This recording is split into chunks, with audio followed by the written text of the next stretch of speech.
부정선거와 사전투표 폐지를 외치는 자들에 대한 집단적 야유와 조롱이 난무했습니다. 좌파 언론들과 심지어 이준석과 같은 유사 우파 내지 자칭 우파 주장 세력들까지 총동원한 부정선거를 주장하는 자유우파에 대한 총공세가 있었습니다. 사전투표를 없애면 될 텐데 절대로 그것은 없애지 않습니다. 하다못해 사전투표 날인이라도 인쇄를 하지 말고 투표관리관이 직접 도장을 찍음으로써 사후 부정투표 검증을 가능케 하자, 그 합리적인 주장조차도 거부했습니다.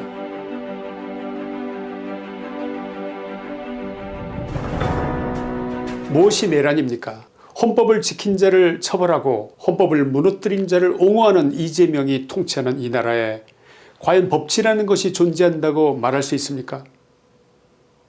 윤석열 대통령에 대한 특검의 사형 구형은 단순한 형사 절차의 문제가 아닙니다. 이것은 한 개인의 유무죄를 다투는 재판이 아니라 대한민국의 헌정 질서가 어디까지 붕괴되었는지를 적나라하게 드러내는 상징적 사건입니다. 대통령이 헌법이 명시적으로 부여한 권한을 행사했다는 그 이유 하나만으로 내란의 수괴로 규정되고 그 끝에 사형이라는 극형이 공공연히 언급되는 장면은 민주공화국의 역사에서 좀처럼 찾아보기 어려운 광경입니다. 이 장면을 지켜본 미국과 유럽의 주요 언론 그리고 국제인권단체가 일제히 법치와 인권의 후퇴를 경고한 이유도 바로 거기에 있습니다. 프랑스의 르몽드지는 2026년 1월 14일자 보도에서 윤석열 전 대통령이 계엄령을 선포한 배경에 대해서 직접 밝힌 그의 주장을 전했습니다. 윤 대통령은 자신의 행동이 헌법적 권한 범위 내에서 국가 질서를 지키기 위한 시도였다고 주장했습니다. 그러나 특검 측은 이를 정반대로 규정했습니다. 사법 입법 권한을 찬탈하기 위한 내란, 즉 인서렉션이라는 것입니다. 르몽드는 특검이 이러한 논리를 근거로 사형을 규정했다고 전하면서 이 재판이 한국 민주주의의 역사에서 가장 중대한 분수령 중 하나로 여겨지고 있음을 강조했습니다. 로이터 통신은 2026년 1월 13일자 기사에서 윤 대통령이 법정에서 비상계엄 조치를 헌법적 권한에 따른 국가 안정 유지라고 설명했다고 보도했습니다. 동시에 사형 구형이라는 극단적 선택이 한국 사회 전반에 거대한 논란과 충격을 불러일으키고 있다고 전했습니다. AP통신 역시 비상계엄이 헌법적 권한이라는 윤 전 대통령의 주장이 재판의 핵심 쟁점 중에 하나며 사형 구형이 한국 사회에 비극적이고도 논쟁적인 파장을 낳고 있다, 이렇게 보도했습니다.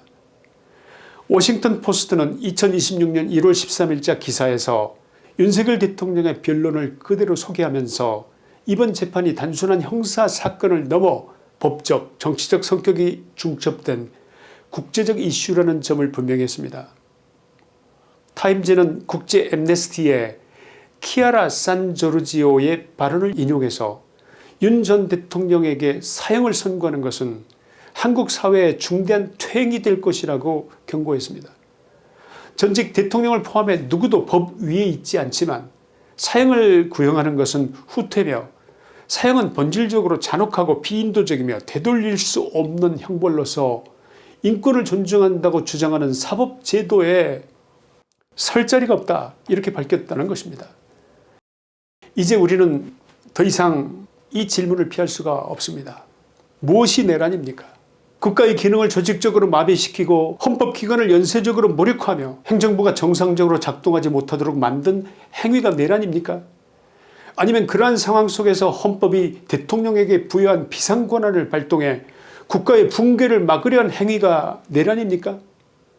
이 질문에 대한 답을 여러분도 댓글로 남겨주시기 바랍니다. 분명히 말씀드릴 수 있는 것은 이 질문의 답은 격정이나 증오, 당파적 이해관계에 있는 것이 아니라 오직 헌법에 답이 있다는 사실입니다. 비상계엄은 헌법 밖의 폭력이 아닙니다. 그것은 헌법 안에 존재하는 최후의 수단입니다. 대한민국 헌법 제77조는 대통령에게 계엄 선포권을 명시적으로 부여하고 있습니다. 이는 예외적인 권한이지만 동시에 헌법 질서를 지키기 위해 헌법이 스스로 마련해 둔 안전장치입니다. 더 나아가 헌법 제66조 2항은 대통령에게 국가의 독립과 영토의 보존, 국가의 계속성과 헌법을 수호할 책무를 부여하고 있습니다. 대통령은 평상시에는 행정의 관리자이지만 국가 전망의 위기 앞에서는 최종 책임을 지는 헌법 수호자입니다. 그렇다면 논점은 단 하나입니다. 당시 대한민국은 대통령이 비상계엄이라는 최후의 수단을 고민할 만큼의 국가적 위기 상태에 있었는가? 바로 이 지점에서 특검의 사용 구형이 과연 옳은가라는 질문은 이제 정치적 논쟁을 넘어 법적 최종 단계까지 도달했습니다. 그렇게 우리는 지금 윤석열 대통령이 왜 비상계엄을 선포할 수밖에 없었는지, 그 당시 대한민국의 위기 상황을 지금 우리는 다시 한번 냉정하게 정리해 볼 필요가 있습니다. 첫째, 입법권 남용에 따른 국정의 구조적 마비였습니다. 윤석열 정부의 출범 이후 많은 학자들이 비정상적인 통계 수치를 지적했던 바로 총선, 국회의원 선거를 거쳐서 민주당은 190여 석이 넘는 다수 의석을 차지했습니다. 민주당과 그 아류의 당들 말입니다. 그 결과 윤석열 정부가 제시한 70여 개가 넘는 핵심 국정 법안은 단 한 건도 국회 법사위의 문턱조차 넘지 못했습니다. 이것이 조직적 의회 독재가 아니고 무엇입니까? 세계 어느 민주주의 국가에서 행정부의 정책을 이 정도로 말살하고 봉쇄하는 사례를 여러분 보신 적이 있습니까? 이는 단순한 견제가 아니라 행정부를 무력화시키기 위한 구조적 차단이었습니다. 무정부 상태를 만들기 위한 것이었습니다. 다수결이라는 외피를 쓴 정치가 국가 운영 자체를 인질로 삼은 것이었습니다. 이거야말로 진정한 내란이었던 것입니다. 둘째, 전례 없는 탄핵 남발로 헌법기관을 마비시킨 의회 폭력이었습니다. 불과 몇 년 사이 감사원장, 장관, 검사, 방통위원장, 대통령 권한대행에 이르기까지 29개 헌법기관이 연쇄적으로 탄핵됐습니다. 세계사에서 이런 거 보신 적 있습니까?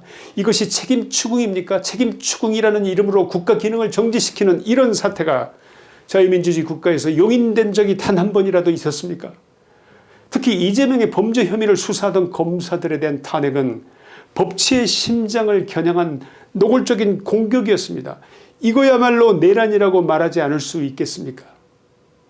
셋째, 국가 예산을 무기로 한 행정, 치안 기능의 붕괴였습니다.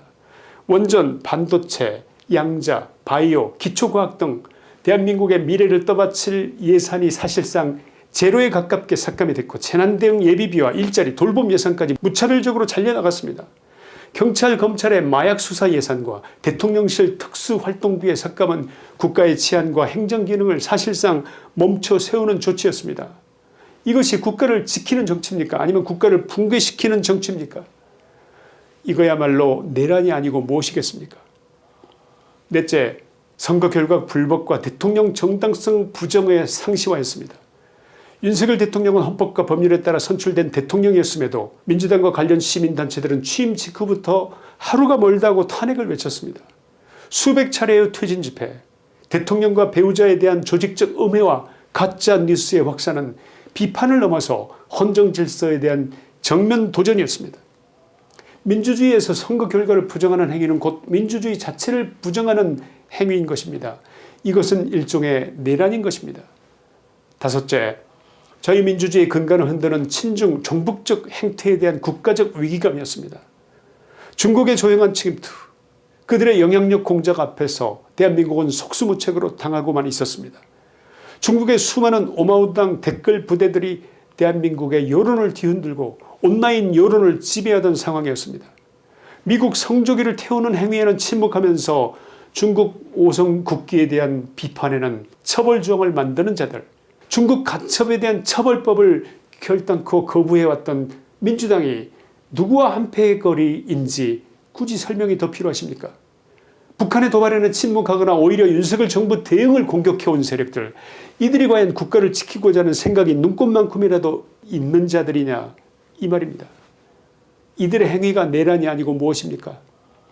자유라는 단어를 헌법과 교과서에서 지우려 했고 표현의 자유를 억압하는 법안을 만들려 했던 이들이 이 나라를 어디로 끌고 가려고 했는지 그것을 말로 더 설명해야 알아들으시겠습니까?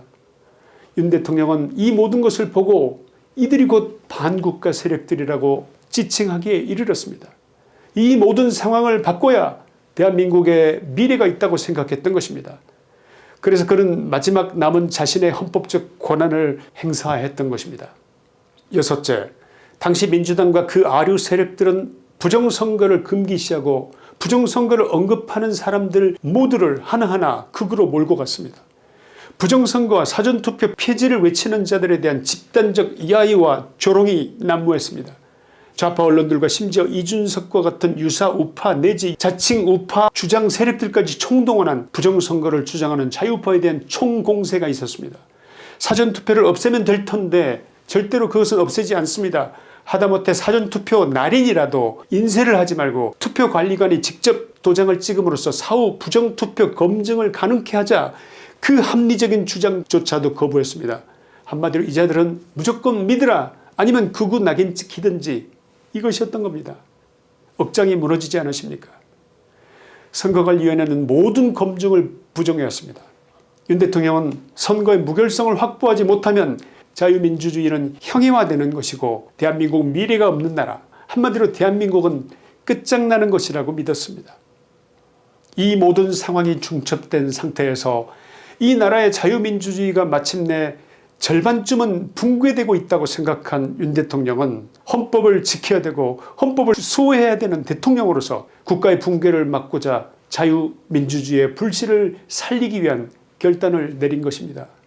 그 거듭된 고민 끝에 내린 비상계엄이라는 헌법적 행위를 내란이라고 부르는 것은 헌법 개념의 전도이자 언어도단이라고 할 수밖에 없습니다. 헌법적 권한 행사를 범죄로 규정한다면 앞으로 어떤 대통령이 국가 위기 앞에서 헌법의 권한을 감히 사용할 생각이라도 할 수 있겠습니까? 안 그렇습니까? 결론입니다. 윤석열 대통령의 비상계엄은 완벽하지 않았다고 보는 사람이 적지 않는 데 대해서 이해합니다. 그러나 분명한 사실은 그 선택이 정치에 무관심했던 수많은 2030 청년들과 일반 정치 무관심 국민들에게 이 나라의 현실을 직시하게 만들었다는 점입니다. 그 누구도 부인하지 못할 겁니다. 민주주의는 그냥 있는 게 아니다. 국가는 저홀로 자동으로 굴러가는 게 아니며 헌법과 자유는 누군가의 결단과 희생 위에 존재한다는 사실을 처음으로 깨닫게 한 사건이었습니다. 윤석열 대통령은 자신을 희생시켜서라도 헌법 66조 2항 국가의 계속성과 헌법을 수호할 책무를 자신이 떠맡으려 했던 것입니다. 성경의 요한복음 12장 24절에 이런 말씀이 있습니다. 한 알의 밀이 땅에 떨어져 죽지 아니하면 한 알 그대로 있고 죽으면 많은 열매를 맺느니라. 특검의 사형 구형으로 윤 대통령은 땅에 떨어져 죽은 그 한 알의 밀알이 되었습니다. 사형이라는 극단적 처벌은 그를 땅속에 묻어버리려는 시도지만 역설적으로 그 윤 대통령이라는 밀알은 다시 싹이 자라는 계기가 되고 있습니다. 그 밀알은 지금 수많은 젊은이들의 의식 속에서 싹트고 있는 것입니다. 잎이 나고 줄기가 자라고 꽃이 피고 열매가 생기고 있습니다. 자유와 정의, 헌법과 국가에 대한 질문으로 되살아나고 있습니다. 그리고 그 질문은 곧 거대한 함성이 되어 전국에 메아리치며 들불처럼 번질 것이라고 확신합니다. 여러분도 믿으십니까? 대한민국을 무너지지 않게 하고 다시 일으켜 세우기 위한 거대한 함성으로 꽃피울 것을 믿으십니까, 여러분?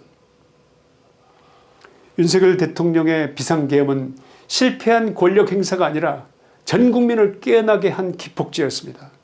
바로 그 사실 하나만으로도 윤 대통령은 이 나라에 결코 사라지지 않을 위대한 씨앗을 남긴 것입니다. 그리고 그 씨앗은 지금 조용하지만 분명하게 자라고 있습니다. 윤 대통령께서 밤새워가며 읽으시는 성경구절, 저희 어머니가 운명하시기 전에 제게 읽어주셨던 그 성경구절, 한 알의 밀이 땅에 떨어져 죽지 않으면 한 알 그대로 있고 죽으면 많은 열매를 맺느니라. 김치환의 시사이다였습니다. 감사합니다.